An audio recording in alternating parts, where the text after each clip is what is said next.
Then, Congressman Scott Garrett calls out the president for breaking the law.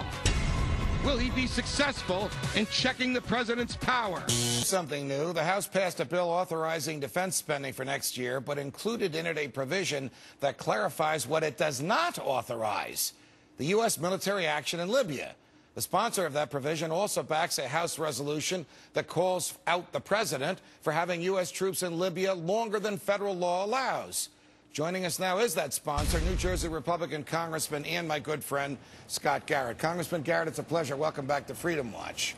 Thanks. Good to be with you. So tell me what's going on. The War Powers Act says that the president basically has 60 free days to use the military in a manner that he sees fit. At the 60th day or the 61st day, he has to go back to Congress, report to what he was doing, and ask for permission to continue. By my count, that 60th day was 2 weeks ago. Did you get a report? Did you get a request? Did he make an authorization to continue? No, and sort of.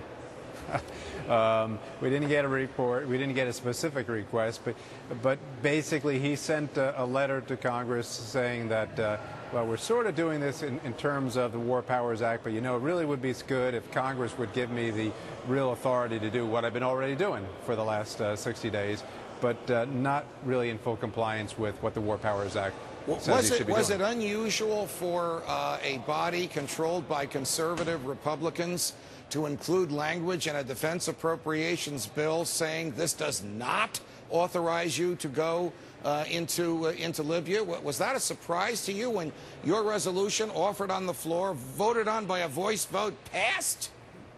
Yeah, well, it was surprised the whole process. It went through the Rules Committee without a glitch and went to the floor, and then, as you say, went there as a voice vote. But it was important to include because, as you know the history of this, you know, Bill Clinton back in his day basically used a similar piece of legislation to say, well, that's the authority, all the authority I need to do what I want to do over here in Kosovo. And then he went on and did it, even though there was no formal declaration of war, even though there was no formal authority to do so. He just looked back and grabbed that as his authority, and I said, we don't want that to happen here. We don't want this White House to be able to look to this defense authorization bill and says, well, that's the blanket authority that I'm looking for. President has spent, according to Forbes magazine, about $1 billion in the 7 or 8 weeks that we have been there. He probably borrowed it from the Chinese. Is there any way to stop that besides saying no more borrowing, Mr. President? The debt ceiling is not going to rise, whether it's for defense or anything else.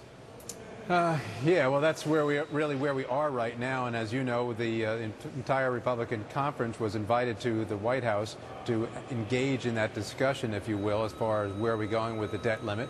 The takeaway, as you know, on that, of course, was Republicans, we have a plan. We're fully willing to negotiate, and the White House's response is, well, I really don't have a plan. I just want to negotiate with you and see if we can come up with some sort of an agreement at the end of the day. Wow. What's your take on where the debt ceiling will end up? Will the vote be, when the final vote is taken, the one that really counts like it was last night? Or will a lot of Republicans cave to some promises from the president, promises that he probably won't keep?